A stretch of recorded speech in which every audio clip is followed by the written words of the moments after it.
Hello? Blair, this is Jason Goodman. How are you? All right, how are you? Pretty good. I got your message about Steemit. Oh, fantastic. Thanks for giving me a buzz. Yeah. So, what did you want to share with me about it? Well, I mean, let's see, I haven't been a follower for all that long, but at the end of one of your recent conversations, I think it was with Field McConnell, Hmm. you added, I think Steam is a Ponzi, and so is VTube. So Yeah. I just wanted to, honestly, when I started 2 years ago, I said some of the same things. Hmm. Um, but I wanted to give you an opportunity to see where that was coming from, and then see if I can address some of those concerns. Because what I don't want is if your posts are getting viewed by 50,000 people, I'd prefer not to see good truth or good truthing mixed with slander against a blockchain that I happen to think is a pretty good force for good. Hmm. And I didn't start that way. But, Steam was my first sort of cryptocurrency experience and all that. And I started 6 months after the thing was founded, so it's not like I'm like a brand, like I was here from day one or anything. But Hmm.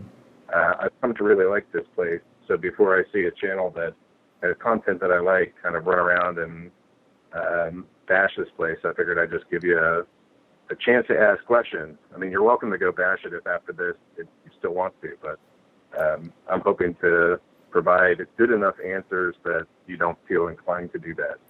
Would you work for Steemit, or you're just a Steemit user? Um, I have a gray zone. So how familiar are you with blockchain technologies in general? I mean, I'm aware that it's a distributed ledger. It's, rather than a centralized computer server, it's distributed over multiple peers, and that's basically, encrypted, and that's basically the extent of my knowledge of it. So a lot of the tokens that are out there, you have to mine them, and to mine them, you have to go solve a complex algorithm. Yeah, that Uh, I'm aware of. Yeah. all right. So Steam is not one of the ones where you actually have to mine it. Um, the challenge with mining is that it's incredibly resource intensive and it can be really slow too. And that's why you have it can take 30 minutes to several hours to go confirm blocks through Bitcoin. Hmm. Um, what Steam ended up doing was they said, look, instead of having every single computer on the planet have the ability to go verify these accounts, we're just going to elect people. So there will be specific servers that people elect to go, basically allow the blockchain to go process these transactions much faster. So Steam has whereas Bitcoin and some of the other blockchains can take 30 minutes to multiple hours to go confirm a transaction, Steam is generally confirmed in it confirms it, or the first confirmation is usually within 3 seconds, and then after that it's within 30 seconds or less. And that's because you don't need consensus across millions of computers. You need consensus across 20 different computers. And Doesn't that dramatically reduce the security, the redundancy? there's, let's see. The math ends up being that in order to go get a bad actor built into the system, you need 14 of those computers to be in cahoots with one another. Doesn't seem So that you would have difficult to do. that's possible. I mean, I think that's a valid concern of some of the people that have brought this up before. Although the thing that I would share about that is that the way that you elect people is you have an instantaneous ability to go vote them and unvote them. So when people are starting to be bad actors, you don't have to wait 2 years, 4 years, 8 years, or indefinitely to get rid of them. You simply unvote them, and they can no longer serve the function of witness, Hmm. which is what that role is told. Right. Well, So look, I'm one of those witnesses. So again, I started what does that here. mean that you're one of the Uh, witnesses? so I'm one of the people that runs the servers that that has the consensus algorithm that's running on it to go basically build the blockchain and define what information is being stored on here, and then helping to distribute that information to everybody. So conceivably, if you and 13 other people decided you wanted to game the system, you could. correct. I mean, that doesn't seem very secure to me, Blair. Let me ask you this. Blair is your real name? Yes. Okay. And what is this Light Razors? Oh, light hacker Well, yeah, Light or Hacker. lightweight. So I started on Facebook. I've been like an active political activist since. I basically really got my start while down in Texas. I went down to the ranch in Crawford. I forget the woman's name, but her son died in the Iraq War. Sat outside of Crawford and said, "I'm not leaving until I got answers." And there were protests down there. Yeah, I recall that actually. Yeah. And so I've been protesting since then, and I started on Facebook. I've used the handle Aggroed for a long time. I started as Aggroed, but then I got shadow banned off of Facebook. So I started at Aggroed Occupy, then I did Aggroed Reoccupy, then I did Aggroed Anonymous, then Aggroed Anonymous, Aggroed Occupy the book, and then lastly Aggroed Light Hacker. So every time I'd get up to something like 2,000 Facebook followers, they would do an ID check. All the people that I followed ended up like tagging themselves in memes and things like that. So they would ask me to go, look at a meme and say, which one of your friends is this? And it was that's a way to go get rid of activists. So it was my sixth choice of a name in terms of where that comes from. All right.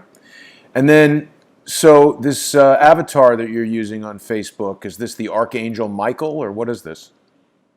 No, I'm not. It's a blue angel, right? Like cool art. I just felt like it's a good avatar for somebody that's trying to go fight for a better world. That's not the Archangel Michael. I'm not saying it's not. I would say I didn't choose it because it is. If somebody were to come around and say this is absolutely Archangel Michael, I would say that could be true. I did not pick it for religious intent. Right, but you're part of Anonymous, I presume? You've got this non-Servian. That was another avatar that you used? Yeah, I mean, I think I certainly would think of myself as part of the anonymous army of people that go out there and try to go inform other human beings of, there are secret societies on this planet. There are banksters that cause harm, that democracy is not as simple as one might think it would be, and that there's a long and sort of shitty history of how this government and how this planet is being operated. So a hacker that's running around and sort of destroying like world governments and other places, no. But am I a dude that sits at a computer looking through like absolute massive reams of data all the freaking time, trying to figure out what's going on in the world and sharing my findings? Yes. Okay. And so you work with Manuel Chavez, I guess? I don't know who that is. DeFango? What's that? DeFango? Nope. You don't know who that is? Nope.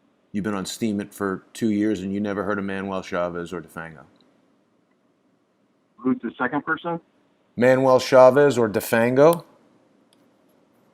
No, I don't know who those How people long are. have you been watching Crowdsource the Truth? I don't know, a couple weeks. All right. Well, I mean, it's interesting information that you're sharing. I mean, you haven't told me anything that has me convinced that it's not a Ponzi scheme. You've actually reinforced my belief that you and 13 other people could be gaming the system on Steemit. Yeah, I mean, there's certainly the potential that can happen. Let me ask you this. Do you know Frank Bacon? You know Ty Rowan? Have you ever heard of that guy? Frank Bacon. What's the other name? Ty Rowan is what he told me his real name is. Ty, Tyroan. But I suspect he probably wasn't being truthful. Do you know him, Frank Bacon? I don't know that name. I certainly interacted with him online. Is he one of these people that is checking the transactions or whatever it is? you can find the list of accounts that are doing that. If you type in steemd.com, it'll bring up the list of witnesses and the top witnesses. So there's 20 witnesses that are currently basically building the blockchain. Uh-huh, and then there's that get rotated in, but the 20 people that you should be most concerned about are the top 20 people that are on that list. Well, I'm talking to one of them, right? Yeah, and so I think I'm currently number 9. It changes with some frequency. The last time I checked this morning, I was number 9. So there's 20 that they're in order of it's a delegated proof of stake. So everybody has stake, which just means they have some number of tokens, which represents some amount of ownership, and then they basically vote. So it's sort of like, if you hold 1 share of IBM and I hold 1,000 shares of IBM, and there's a stockholder meeting, like the guy that has 1,000 shares has a much stronger vote than the person that has 1. And so that's how this system works too. That doesn't it allow existing users to prevent new users from really gaining any clout on the platform if they don't like that person, or for whatever reason they might choose? The people that have a higher amount of stake certainly have the ability to reduce the rewards of people that have less. Doesn't that seem unfair? I don't know how to define fair. I mean, this is a system that I've worked in for 2 years, so it's certainly frustrating for new users that don't have any ownership of this thing to then at times get bullied by people that have larger accounts. Well, you've just hit on something important.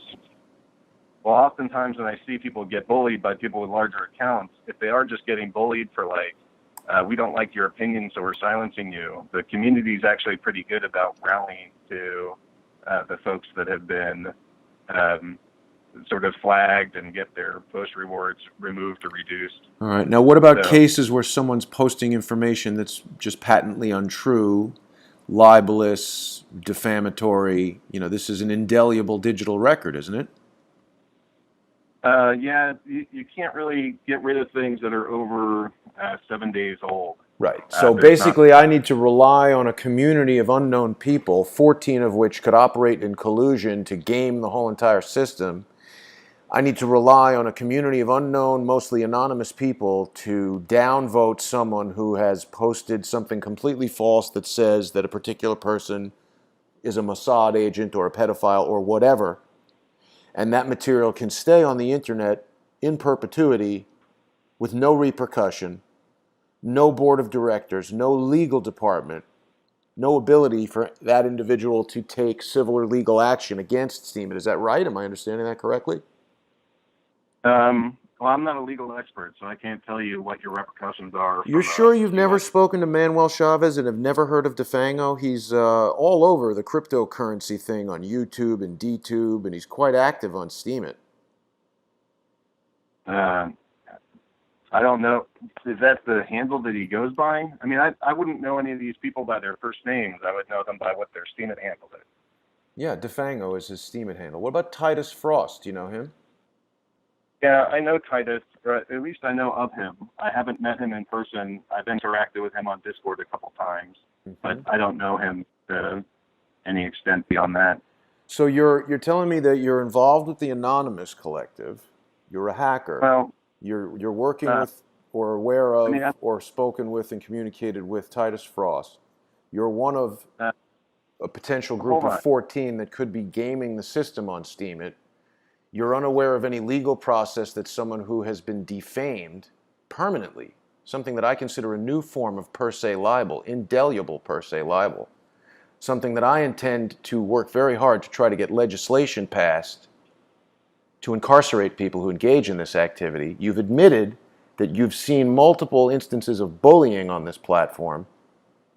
I don't think you're doing a very good job of convincing me of anything, Blair.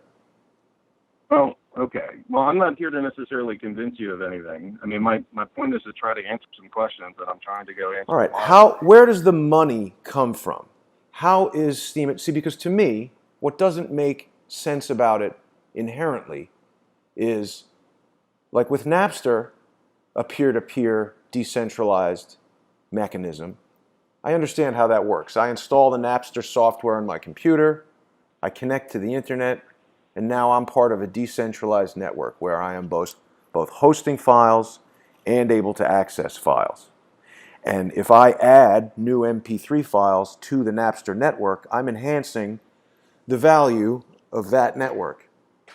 Now, in the case of Steemit, what I don't understand is, and DTube, if I add, as I do to YouTube, let's say 60 to 90 minutes of high definition video per day, sometimes more, if I add that to that network, on the one hand, I could be adding value to it, but if it's 60 to 90 minutes of a carpet, I could just be uploading that and filling up YouTube servers and really just costing Google money, and maybe no one's looking at my videos.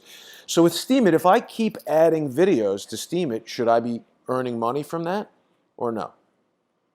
Well, it's a mix. So it's not just determined by the value, how you get. All right, so let's go back to the beginning. When it started, they went and they made it so that you could mine this token. And for something like 6 months, the way that people were able to go get new tokens was primarily through mining, but you could also do it through posting. And the way that that works is that once people have tokens, they have a small amount of inflation that's on the network. And so there's something like 270 million tokens that are on the network. There's a roughly 10% inflation. I think it's closer to 9 right now, but for math, we'll call it 10%. What determines that rate of inflation? It's built in. It's hardwired into the code for the blockchain. It's built into the hard fork. Mm-hmm. So there's a 9. It started at 10%, then it goes down to 9, then it goes down to 9, and then it keeps going down over time. So I think it ends up at less after like 18 years or something. But so people mine this, people trade this, people look at these tokens and think that they have value, so they trade them. But there's also inflation that's on the network.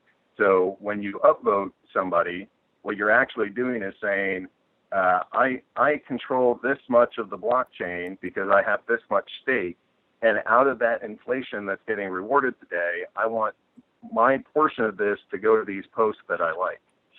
So it's sort of like, so going back to IBM stock, IBM has dividends, right? So, you never think of like applying your dividend to somebody else. You own the stock and you just own it.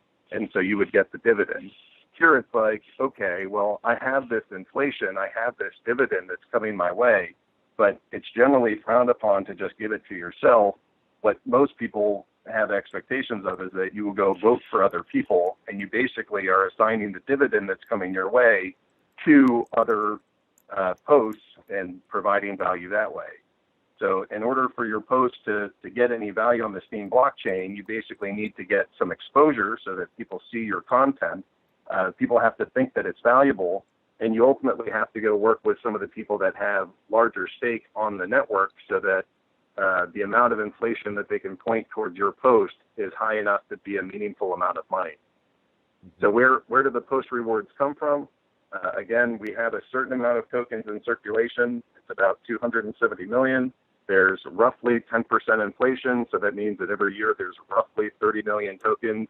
Or this year there's roughly 30 million tokens that get created over a 52-week period. That's how many Steem tokens are distributed, and then based off of the votes that you receive, that's how much value your posts are going to get. Where is the content hosted? Because as a participant in Steemit, I'm not hosting Steemit content on my computer. No, that's what the witnesses are building, right? So it's on, all of your content is stored in, ultimately the program is based off of Graphene, which is like a giant database server. And what the witnesses are basically doing is taking the post that you've put together and then adding that to the Graphene database server. And that's ultimately what the blockchain is. It's the giant ledger of all of this stuff. So you're right, you don't have to, unlike some of these other ones like Redcoin, if I wanted to go use Redcoin, I would have to go download the entire blockchain. And that's the only way that becomes usable. But what you're able to do basically is work through a variety of websites that have access to the entire blockchain and you're just using these websites as a convenient interface rather than having to store the entire thing on your computer. Although you're certainly welcome to store the entire thing on your computer. But I'm saying it doesn't make sense to me. Like, are people putting money into it? How are they paying for the servers as this network grows and expands? I mean, obviously something like Facebook, someone owns that. Mark Zuckerberg got investors, whatever. They own data centers. They have tons of computers. Every day people are adding content. People are adding videos. People are adding photos, posts. They're constantly buying more hard drives, buying more computers. The thing that I was getting at is if I add video content, whether it's Gone with the Wind or my carpet for 2 hours, it does stand to reason. I think most people would agree, even if you dislike Gone with the Wind, as a piece of motion picture content, it's got more value than 2 hours of looking at a carpet. But there's nothing stopping me from 2 hours of looking at a carpet. And just this upvoting, downvoting, I don't understand how that generates money that's used to purchase hard drives to store material. You're saying the witnesses are storing the material? Yeah, I mean, anybody that is running the So application, 14 people or 20 people are storing the whole entire network of the thing? Oh, there's several hundred. It just happens to be that the top 20 witnesses are the people that can actually make changes to the blockchain. Changes? I thought you can't make changes to the blockchain. You need consensus of 17 people. You can make changes to any of these blockchains. That's what a hard fork is. I So see. you can change the operating system. You can change how these things function. But at least in terms of Steam, you need 17 out of the top 20 witnesses to all agree. It seems like such a low number. How many witnesses does Bitcoin need to make something happen? You still need. I actually don't know the number off the top of my head. I think when they were looking at SegWit, you needed something like 90 to 95% of the user base to agree. So it's like hundreds of thousands or millions. Yeah, but remember that this is through an election process. So basically, people are delegating their stake and saying, I'm proxying my vote to these people. Yes, but So my premise is that this was started by a collection of individuals who had a plan to game this system from the beginning. So if those individuals who are rigging the system are electing the people who are monitoring the system, that doesn't make me feel better. Versus Bitcoin, where I get it that it takes a lot of time, but we've got millions of verifications, that just becomes impractical that you would be able to get a consensus among millions. I could collect 17 people who have like-minded, intentions quite easily. I could do that in an afternoon, and if I motivated them with money, I could probably find many more than 17 people. So what I'm getting at is, do you know Dan Larimer? Have you spoken to or worked with him? I know of him. He created, BitShares. He created Steem and created EOS. Right. What's the other guy, Ned or something? What's that? What's the other guy who's the CEO, Ned? Ned. So Ned and Dan created this thing. So I recently looked at, people have been complaining about how Steam was created from like literally day one. And what they were trying to do is basically, if you look at cryptocurrency now, the SEC is going to go after a lot of these groups because ICOs are basically unregistered securities that are getting promoted. Right. And if you promote a security, there's like criminal activity that's all around that.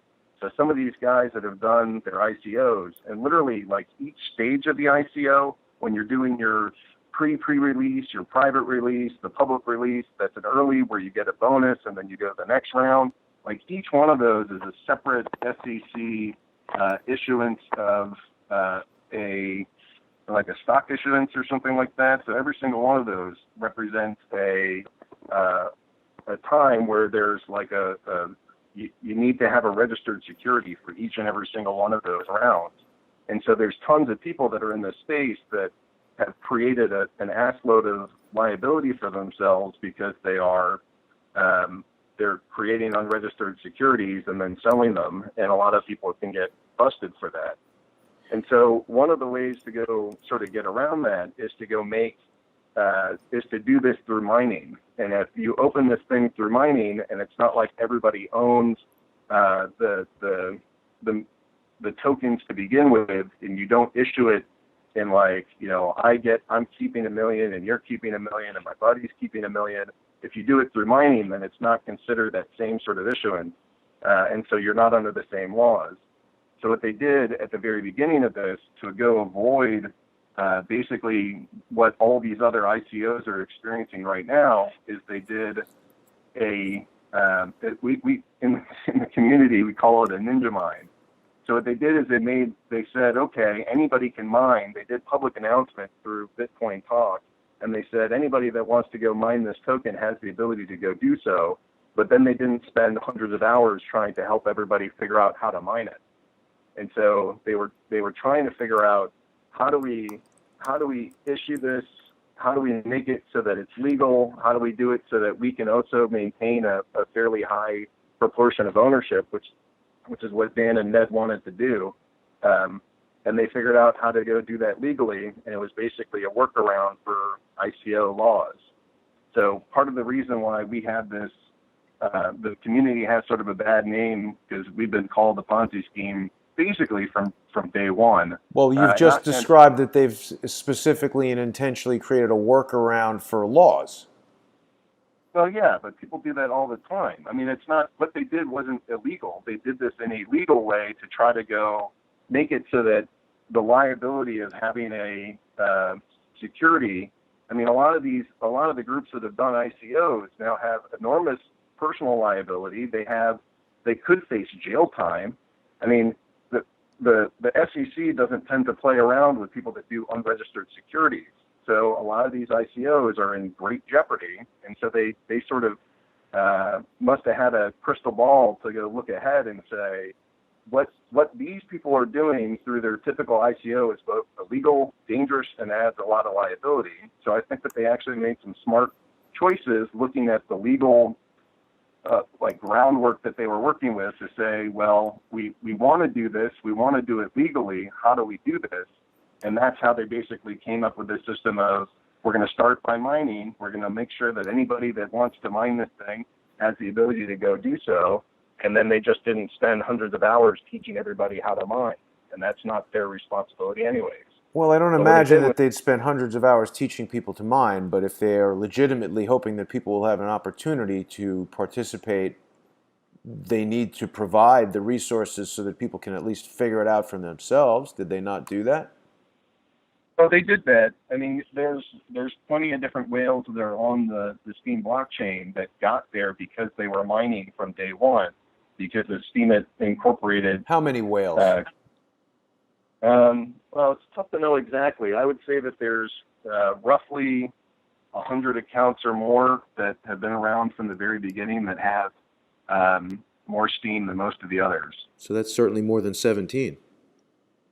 Oh, it's certainly more than 17. I mean, the witnesses are just people that run servers. Like, when I started as a witness, something like 8 months ago, maybe a year ago, like, I had 5,000 Steem power on the network. Like, you don't need much of anything to go run a server for this thing. How do you gain more Steem power?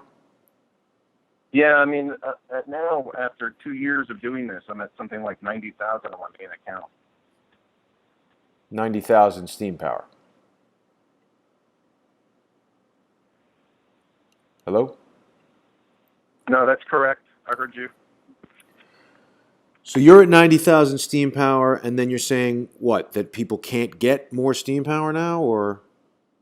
Oh, no, there's plenty of opportunity. I mean, people are posting, they'll get $30, $40, $50 on a post.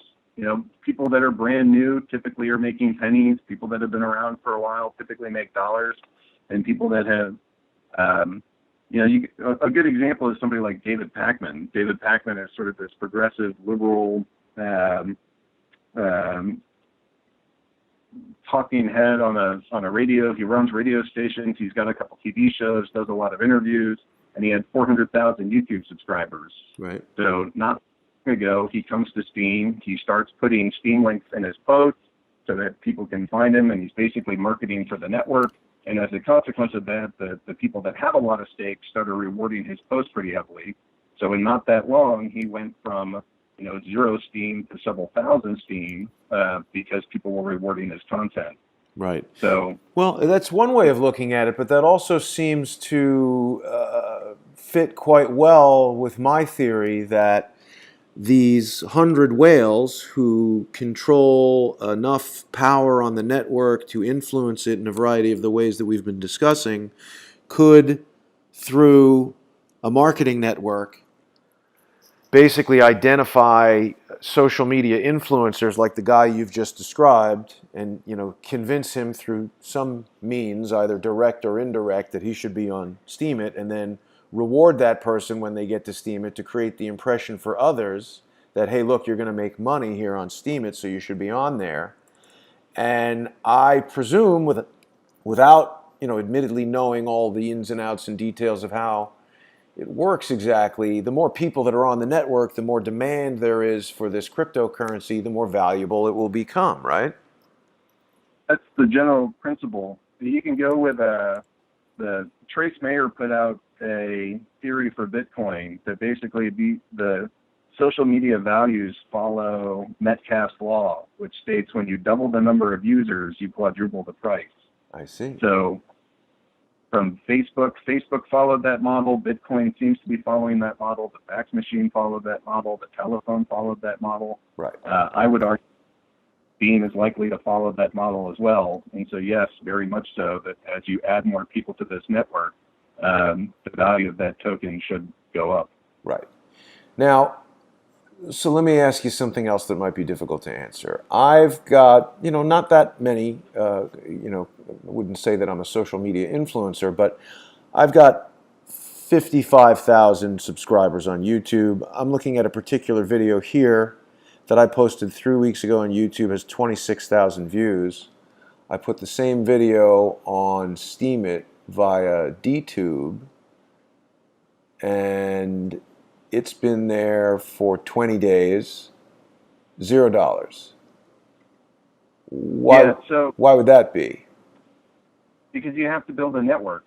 This website is as much about networking with other people and having a community and sort of growing alongside of other folks as it is about putting on quality content. Do you know who Boris in Taipei is? Do you know who Steam White is? Do you know who TT Narcy is? I find it strange that the only people that are able to find my content are these people, and they're all downvoting and preventing it from earning any money. It seems to me like they've set up a network that is a monetized network that deals in a financial instrument that can be converted into US dollars through some cryptocurrency exchange. And it also seems to me that you're describing a variety of mechanisms in which relatively small networks of people can control how this thing earns money and can engage in some pretty unfair business practices.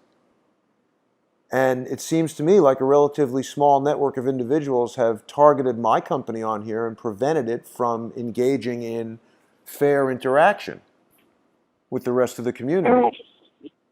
The people that, I don't know all the people that you're describing. Do you know any of them? Do you know Boris in Taipei? Do you know who that is? No, the only one of the names that you've mentioned that I know is Frank Bacon, and he's not.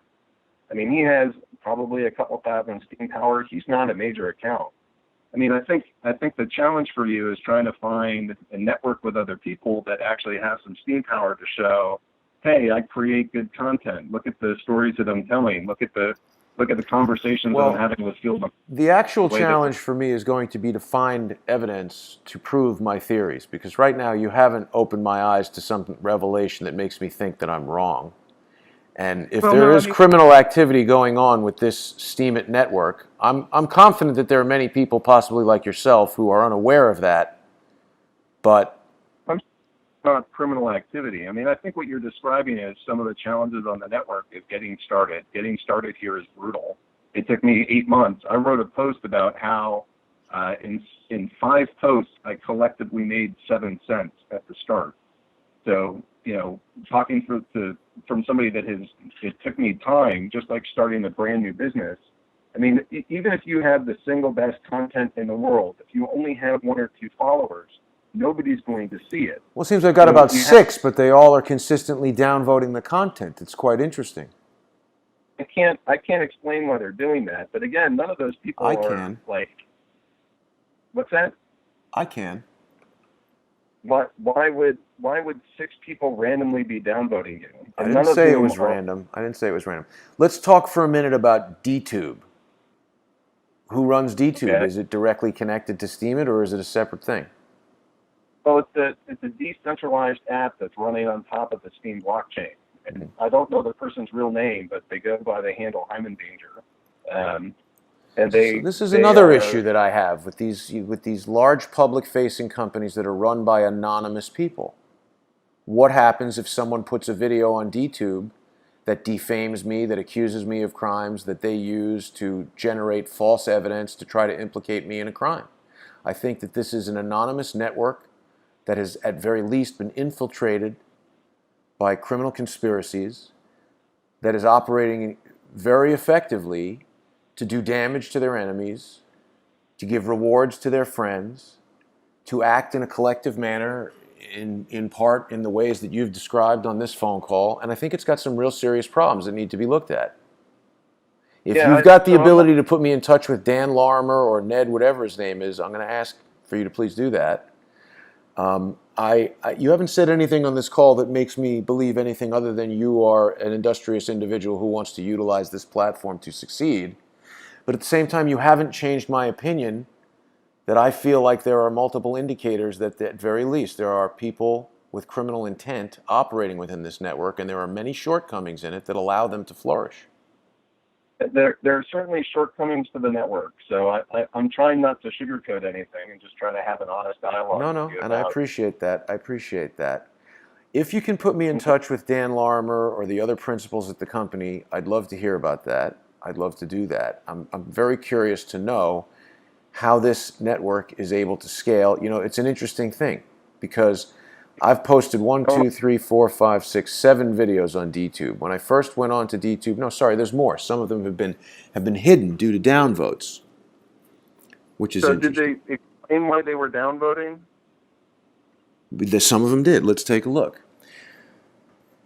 Frank And again, Bacon. Let's see here. How do we get to these posts? thing. Dan is no longer part of Steam. He still has an account here, but he So, left all to go right, do you want to know EPI. why they downvoted. Frank Bacon says, flagging this post in retaliation to a flag you initiated last month. So there was a video that I downvoted. I don't know exactly which one it was. I'm sure it was one of these videos that say I'm a Mossad agent and a pedophile that present no evidence to support those false allegations. And so he's admitting right here that he's taking retaliatory malicious action against me, irrespective of the content of the video. And as a matter of fact, Yeah, this was a video that should support the goals that Steemit has. It's a video called YouTube Smashes Charles Walton's First Amendment Rights. Charles Walton is a content creator who was on YouTube for 10 years. And through anonymous complaints about his videos, he got taken off of YouTube. So I felt Steemit and DTube are the perfect platform. This censorship-free platform would be perfect to share Charles Walton's message. But this malicious person, Frank Bacon, has admittedly taken retaliatory action, and this isn't the only place where he's done this. yeah. So that happens on the network pretty frequently. If you flag somebody else for whatever reason, they go back and they flag you. There's like consequences to how you act on the blockchain. So if your first interactions on But here there are flag no you, consequences to these anonymous individuals in the real world. I really object to you saying there are consequences to how you act on the blockchain. This is anonymous rule of law. This is a hacker collective rule of law, and I do not agree to be a part of this hacker collective. This hacker collective exists in a society on planet Earth and in the United States of America, which is governed by laws, including the Constitution. And I I don't. disagree that these anonymous internet entities are protected by freedom of speech because the What? Constitution cannot be gerrymandered, and the Constitution does not apply to people who are not citizens of the United States. So inherently, if you are an anonymous entity on the internet, you could be an artificial intelligence, you could be a Chinese citizen, you could be a Canadian citizen. None of these things are protected by the Constitution. However, I as an American citizen, I am protected. I am innocent until proven guilty, and I have the right to face my accusers, not these cowardly anonymous hackers who come on here and try to create a money-making situation that you have described in great detail is very easily rigged by a small number of people who you have also told me regularly act in a retaliatory manner with no consequences, no real legal consequences of any kind. They operate with impunity, maliciously. This is a problem, Blair. I'm going to tell you something. I'd like you to put me in touch with Dan Larimer, and I want somebody to explain to me how this isn't illegal. Because I'm also going to let you know that I'm in direct contact with the FBI about this. So Dan Larimer might be a very smart guy in terms of figuring out how to make his blockchain and how to mine it so he keeps the overwhelming majority of the value in the network, and how to put out a network of individuals to promote this thing, to create an AstroTurf false grassroots movement that might in fact include the same type of anonymous AI technology attacking channels like Charles Walton, attacking channels like the Health Ranger, attacking channels like Crowdsource the Truth, just as they have in this Steem environment. There's a lot of evidence to indicate that that's happening because they want to drive more users to their platform to increase the value of their worthless currency. That's what I think. I think you're going to pretty far extremes in terms of what you think is going on. Okay. I mean, from spending here for 2 years, I'd argue something like you have 5 pretty small accounts that after you flag them are flagging you back. That happens all the time to beginners that come here thinking that this is just the same social media that you have on Instagram, Facebook, and YouTube. You could be as vitriolic or talk about whatever you want. I don't think I was vitriolic. I put up a video about Charles Walton being suppressed in his First Amendment right and by being attacked by similar anonymous complaints that may or may not be protected by the Constitution or even necessarily be human beings or may not even be more than just one malicious person. And I think there's a problem with YouTube, but YouTube has lawyers that I can contact. YouTube has shareholders that are, needing to comply with laws. Here, we've got a bunch of anonymous people running an anonymous network that's taking malicious action against people, and the problem is with me? Well, I'm saying that, it seems like it started with you. If you started by just the very first thing on it started with me. I see. All right, listen, Blair, I appreciate you calling me. What I'm going to ask you to do is please have Dan Larimer. What's Ned's last name? God, but Dan's not part of Have one of those two guys contact me because the phone call that we're having right now is going to be added to my evidence that I'm presenting to the FBI. I'm going to publish it on the internet. And I'm not accusing you of anything, but I'm considering you a witness in this matter. Right now, I consider you an innocent participant. And I suspect that this is a Ponzi scheme, that it was planned as a Ponzi scheme by the individuals that created it. And I'm still going to hold them innocent until it's proven that they're guilty, but I am accumulating evidence that causes me to believe this. Obviously, I'm not a court of law, so I don't have the ability to determine if they're innocent or guilty. But I am going to bring this evidence to the FBI. I am going to try to bring it to the SEC, and I suspect that these very clever guys are able to develop software more quickly than Congress is able to develop legislation. But unless they can convince me that I'm wrong, I'm going to work very hard to see to it that Congress does develop legislation so that anonymous entities that want to take malicious action against innocent citizens of the United States and take advantage of people and create schemes whereby they can control something of value that is a currency that should be regulated by the SEC. And we'll let them decide. I don't know. So a couple things. So Dan no longer works for Steemit. I don't care. He developed it.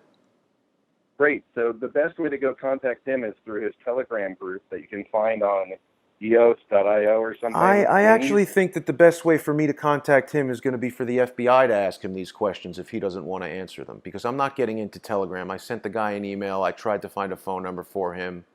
I'm not dealing with Telegram. I don't like these anonymous, I'm not getting into Discord. If this guy can't answer a telephone or an email, we'll see if the FBI can get onto Telegram and contact him.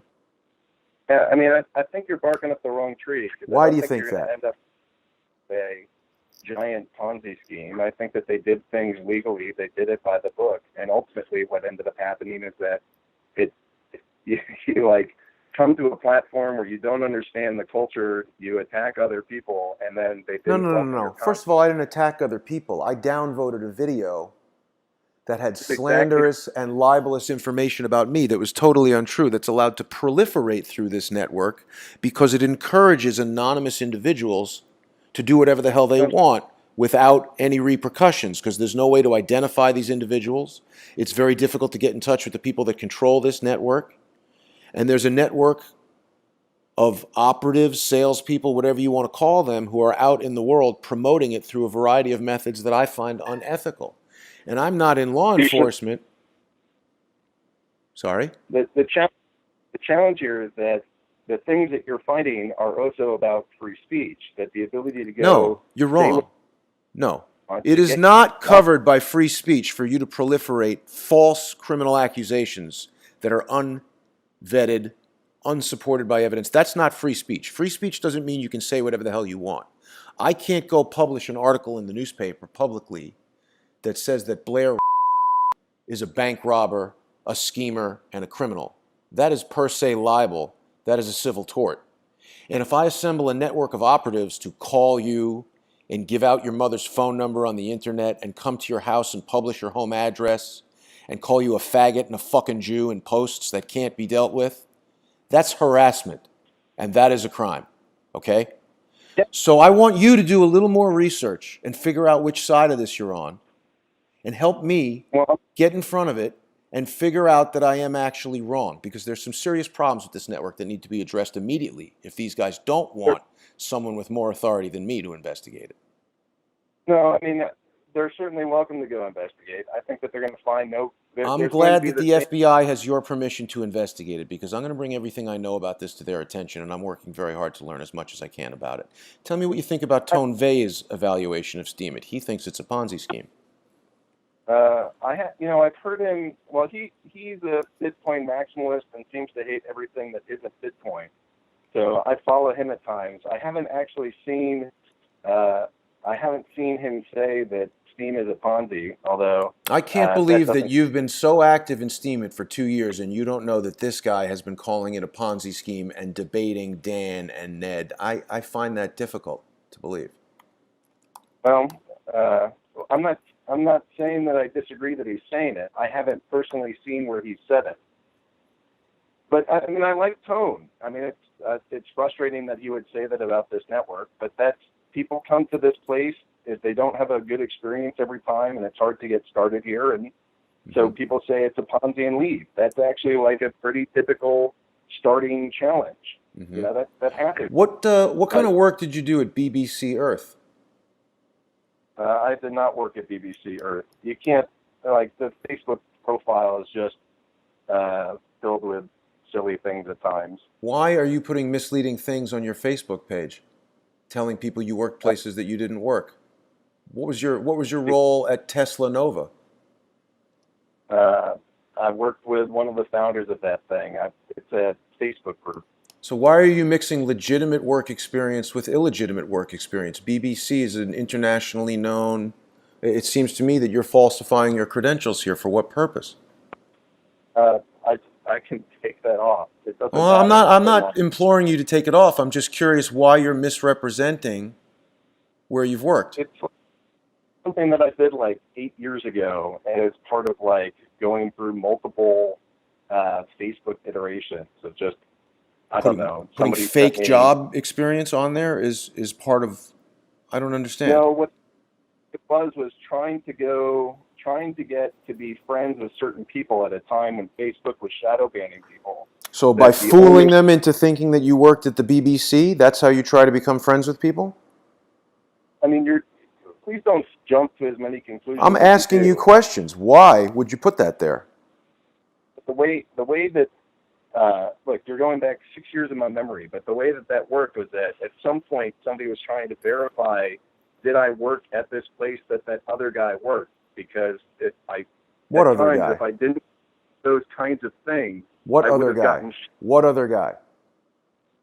oh, Jesus, it's like 10,000 different followers that I have. So There's you're no saying way for me to someone know. was trying to verify that you worked at a place that some other guy worked, and you didn't, so you essentially lied and said to 10,000 people who were looking at you on Facebook that you worked at BBC. Am I understanding that explanation? Something to that effect, but it was Okay, a way to so go, you hold lied on. on Facebook, and now you're calling me to tell me things about Steemit. Why should I expect that you're not lying now? You can have whatever expectation you want. I mean, again, the challenge is Facebook is a censorship-prone existence. In order to go build a follower and to not get banned, there were times that I would have to go say, yes, I know this person, yes, I know them through this network, or else face getting shadow banned off of that. Okay, so let me understand this. Let me understand this. I'm sorry to interrupt you, but I want to make sure I understand. So because Facebook is a platform that's plagued by censorship, you need to lie to convince them of things that aren't true, that you have experienced that you don't have, that you know people that you don't know, in order to circumvent the situation there on Facebook. Now, I can tell you that I got on Facebook in the same exact way that I got onto Steemit. I just started going on there. There was not a collective of individuals who had undue control over Facebook, who were unanswerable to their actions, who operated anonymously, who prevented me from building a network on Facebook. But that does exist on Steemit. And now here you, a self-appointed Same. representative of Steemit, has contacted me to tell me about how you lied to game the system on Facebook to achieve your goals, but that's not happening on Steemit. Am I understanding that correctly? Well, I mean, people lie on Steemit too. I don't mean to say that they don't. I mean, Steemit has the exact same challenges that other social media platforms have, where people will either say bad things about you or write bad things about you or hurt your feels. These things happen. Yes, but You when know, someone does that on Facebook, it doesn't prevent you from earning money. That strikes me as an unfair business practice that is inherent to a network that can be controlled by a minimum of 17 people. yeah, there's challenges there. You ultimately have to go trust the other people that are part of the Steam network. The same To people go that you're build in. telling me now are actively engaged in lying in social media. Is that who I have to trust, Blair? Do I have to trust you that you've just told me that you've lied? I have certainly lied on Facebook. Thank I you. don't think that I've ever lied on. I don't think that I've ever lied on Steemit. See, but the problem is when But you admit to me that you've lied and then you tell me, but you're not lying now, how do I know that that statement itself isn't a lie? Listen, Blair, I appreciate what you're trying to do. This call is going nowhere, nowhere that you want it to go. You haven't convinced me that Steemit is anything other than exactly what I think it is. And I wish you luck. I wish you the best.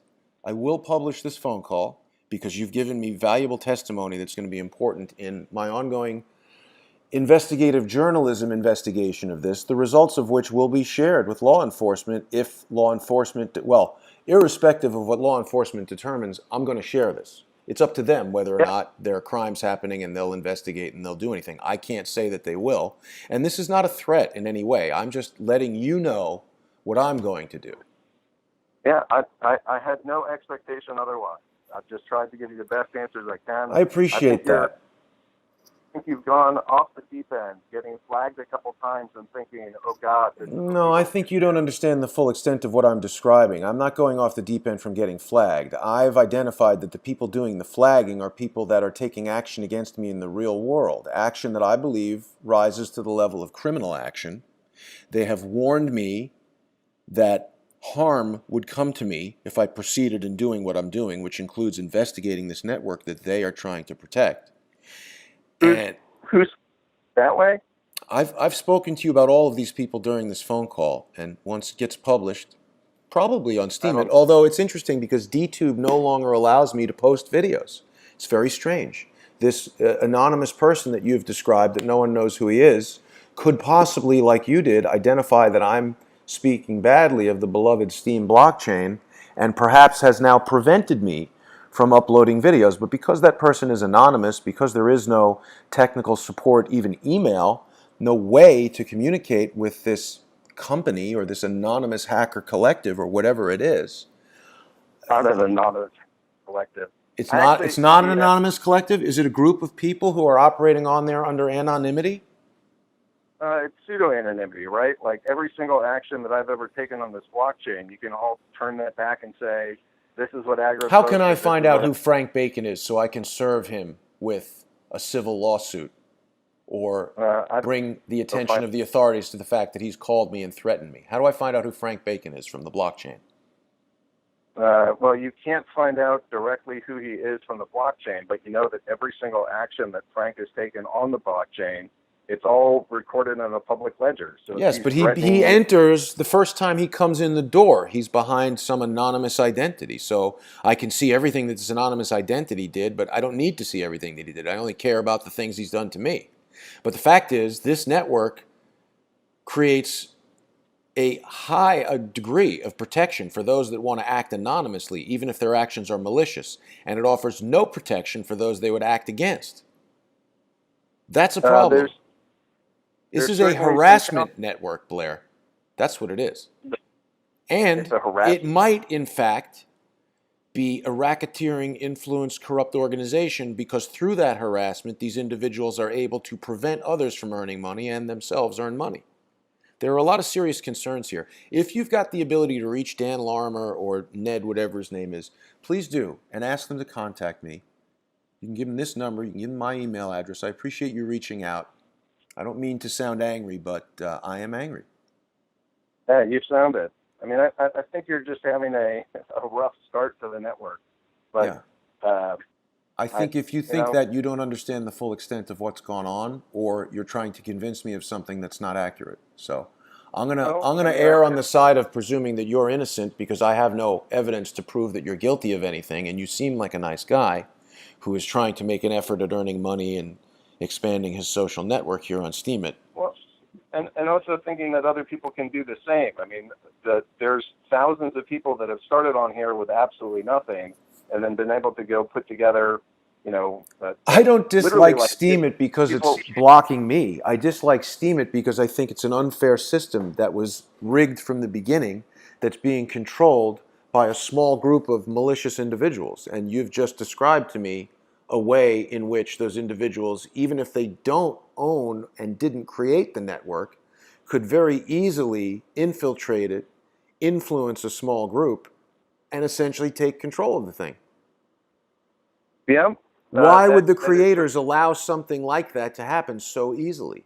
It doesn't make sense. um, I don't think it's that easy. I mean, it took me. It 17 took me. people? And you've been at it for 2 years? That's pretty damn easy, particularly if you knew those guys from the beginning. Yeah, well, I didn't know them from the beginning Now, because I'm I not came in six suggesting that months. you did. I'm suggesting that some of these nefarious individuals, including Frank Bacon, did because he's essentially said as much in threatening phone Well, they're not. calls to me. You're mentioning aren't witnesses. They're not the people that are of the top How do you 20. know? These And are anonymous accounts. How many anonymous accounts can one person control? Could one person control 17 anonymous accounts and now one person can rig the whole thing? yeah, that is a potential. Okay. That Blair, is. listen, I appreciate what you're saying. I'm out of time. If you come up with more information that you'd like to share with me, I'm happy to speak with you again. Let me take a breath and take it down a notch. I'm not angry with you. I'm angry with the people that are doing this. And I hope that you're not one of them. I have no reason to believe that you are one of them. But I hope that you will take my message to Ned and Dan and tell them that I'd like to have a conversation with them to understand what it is that I don't know about this, to understand why I'm incorrect, or perhaps for them to be enlightened by some of the shortcomings that you and I and some other people have found in their network so they can shore them up and prevent this from happening. It's very possible that they're totally innocent guys who are trying to create a very industrious business, and I understand that's difficult. It's difficult to have a complicated piece of software. You need beta testers. It is in beta. I think there's a strong argument to be made that these guys could shore up these shortcomings, root out these anonymous individuals who are doing malicious things. Maybe there is, I don't know. Ask them to get in touch with me and we'll continue the conversation. I've got to run. Anything else you want to say? Um, no, I mean, All right. I think that you've identified some good concerns about the network. I've had those same concerns basically since I've been here, and then ultimately have faith that the people that are acting on this platform are doing so in good faith. I'm sorry that you've had a different experience than that. That certainly happens too. But I don't think you're going to get anywhere with a giant FBI. This is a Ponzi scheme thing because they did it in a legal way and continue to do it in a legal way. If you're being harassed, that is unfortunate. Right. The good news is I don't care what you think about that. And what I think is you should do yourself a favor and remove this BBC Earth work experience from your Facebook page and be honest with yourself and be honest with the people that you're representing yourself to on social media. Take care, Blair. I'll talk to you maybe soon. All right. Bye-bye.